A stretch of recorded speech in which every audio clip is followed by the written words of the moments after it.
my name is Tatiana Fagen. I am his daughter, and he was, one of the ones that really coordinated this event. And I've been taking the day off of school and helping my father set up and coordinate this event since I was 9 years old.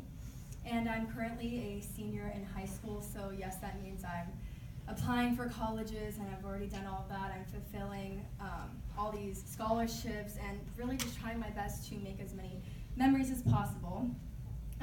But I do still take the time to help the community and try and make it better. So I've had the privilege of working with a lot of charities, all of whom have not only made a difference in my life, but countless others. And one that really stands out is the Coalition for the Homeless. Now, when I was 8 years old, my father took me to visit the shelter, and honestly, it altered my life. And yes, I know that sounds completely cliche, and you guys have probably heard that from many others, but it did. And when I came home, I looked at everything that I had. I looked at every toy, I looked at every meal, I looked at every I love you. And I realized that these things that we receive every day, they're not privileges or rights, they're gifts.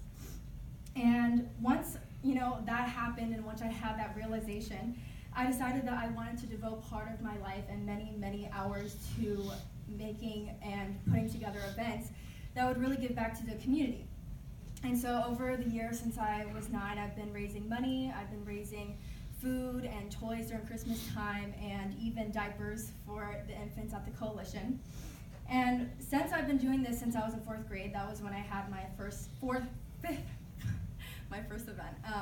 Basically, I look back and I realized, gosh, all of my friends were out here trading silly bands. I don't know if you guys remember that. But, and all my other friends were wanting to get a flip phone.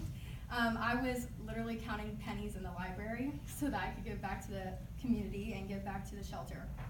And now that I've done this for what feels like my whole life, it's really odd to realize that there are people in the world that feel like they don't have time to give back.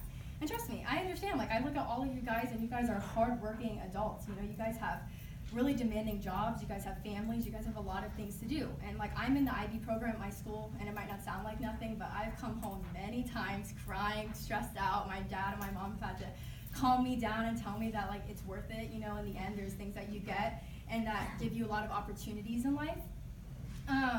But we all have to take a step back and realize that there are so many people in the world that have it worse than me, have it worse than us as a whole. And really becoming involved in the community and really exposing myself to so many different issues has made me have a new perspective on myself and the world. And it's made me question, how do I want to represent myself? How do I want to try and make a difference? And really, what do I want to leave behind in my legacy? How do I want people to remember me? And I don't know about you guys, but me personally, I aspire to be an example. I aspire to be an inspiration for my friends, my family, you guys. And I question, don't you want to be, that inspiration, that example? And so really, as human beings, we have an obligation, to really help out. And we're the same in so many ways that a lot of people don't see, but it's there. And we all strive for greatness. We strive for happiness. We strive for peace. But we don't realize that in order to get those things, we have to work. We have to make those changes and do it little by little. And I'm asking you guys to play a part in that today. And I'm asking you to really look inside yourselves. Be honest. If that means donating $1 or 20 or none, that's fine. It's all up to you. But, my thing is that I tell myself that I strive to be the change that I seek in the world, and I'm really just asking you guys to do the same. So that's my speech. But now I really want to take a moment and really thank Mr. Brent Trotter, because really he's not only a good friend to me and my father and probably many of you guys and to the community, but really he's an outstanding inspiration and mentor to me. And he's had a lot of years of leadership as the CEO of the Coalition for the Homeless. And recently he decided to retire. And that was hard for me because I'm going to miss you. I know that probably a lot of other people are, but he's in great hands going into the future with John Hearn. But I just wanted to personally thank him because he did write me emotional and really awesome recommendation letter for college. And that's hard because I don't really see myself as a senior in high school. I see myself as a freshman walking in, and I'm like, oh my gosh, might be moving away next year, which is really hard. But you know, he's one of those people that, you know, colleges read a recommendation letter from him and they are like, wow, you know, I'm not just lying like a lot of my friends have about, trust me. We have to do, you know, community hours, and they literally forge signatures. And they write these recommendation letters themselves, you know, and teachers are like, you're not allowed to see that. And getting one from him and getting one that shows that I really have tried my best to do all these things for the community and really show what I have, him writing that, you know, really represents that. Anyway, so I really want to ask him to come up and say a few words, and maybe talk a little bit about the community. So, yeah.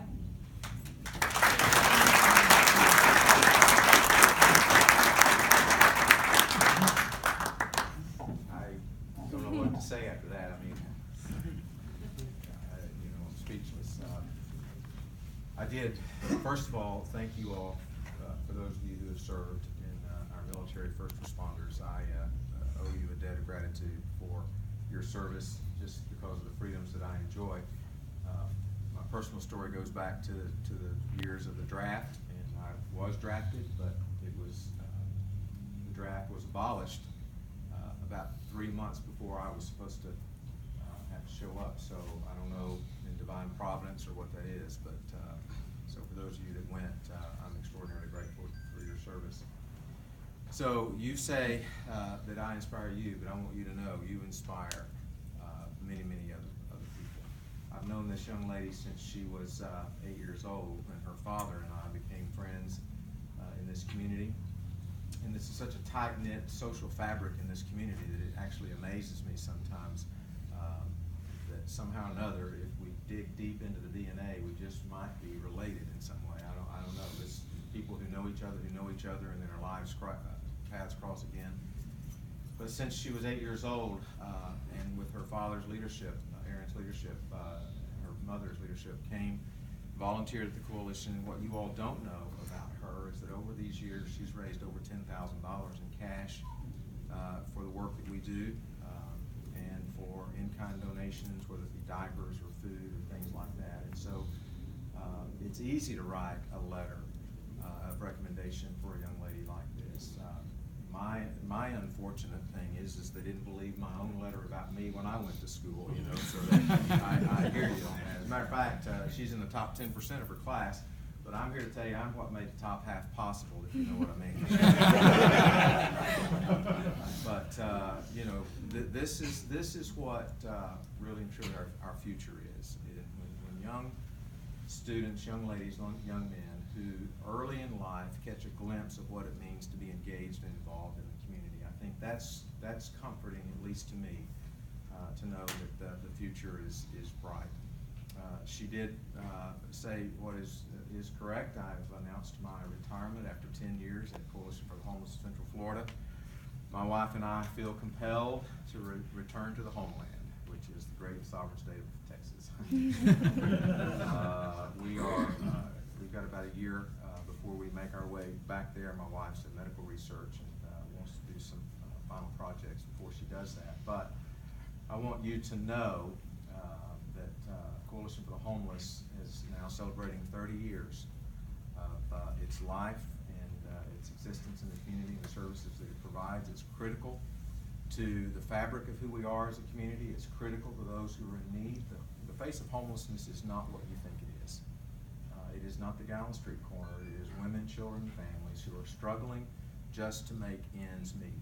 The data on that video said that people are 2 weeks away from a paycheck. There have been times when people were just one paycheck away from homelessness. And so it is a critical need in this community, and the coalition's at the center of that, doing that.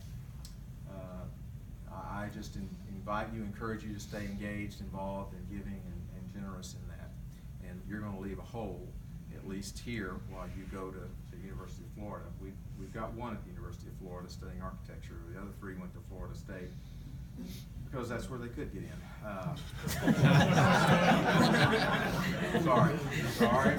Look, we understand. We get it. We're glad they went. But they're off the payroll, and Paul is going to be an architect, so we expect him to be off the payroll pretty quick too. But I want to thank you for your inspiration. Carry that with you, and inspire other people to do that as well. This young generation is not the generation that I've been acquainted with in the past. They are game changers. They're not just the selfish, self-centered ones that sometimes get thrown up into the public view. But underneath there, my experience has been that there's a lot of young people who are wanting to engage and want to see significant change in what's going on in this community. So I want to thank you all. Aaron, thank you and your wife for raising a young lady who wants to change the community. It's inspiring to me, and it allows me to step aside knowing that there's people who are going to step into a role that's going to be a leadership. Now, here's what else is happening. Some of you know the name of Doug Spencer. Doug is a retired OUC employee. Doug, 10 years ago, hired me at Coalition for Homeless as the board chair there. And about 2 or 3, 4 weeks ago, Doug was reelected as board chair. He's been involved with the coalition for over 18, 20 years now. And the timing for me just seemed like it was a good time. It was in good hands with somebody who knew what they were doing, and was familiar with the works. And then Doug turned to one of his colleagues and a former board member of ours and one of your colleagues as well, Mr. John Hearn, to give interim leadership during this time for the coalition. John served on our board for 9 years, was our treasurer, so he knows how to crunch money, crunch numbers and watch dollars and all of that, so it's in good hands in that way. So I am confident the coalition is going to move to a new phase and to a new level of services that it can provide to the community. But here's what I am also convinced of. I'm also convinced it can't do it without the engagement of people like you. You know, people often say, well, I'm not going to make a difference. And you know, we're coming off of election and all that kind of thing, and you know, it's amazing when you start digging down into the data and the people that voted and the number of people that voted and how close some elections really are just by votes, just by votes. The John Kennedy, Richard Nixon was one of the closest ones, and literally could have been swung by one county. In this whole nation of 7,000 counties, one county could have swung the vote back when John Kennedy was elected president. I wasn't voting then, but I remember that. So I mean, it's important to recognize that you can make a difference, even if you're just one. And here's an example of it right here. So it was an easy letter to write. I didn't have to lie. I didn't have to fib. I didn't have to embellish. It was an easy letter to write. So I want to commend you. I want to commend you all. Thank you all for your engagement, your involvement.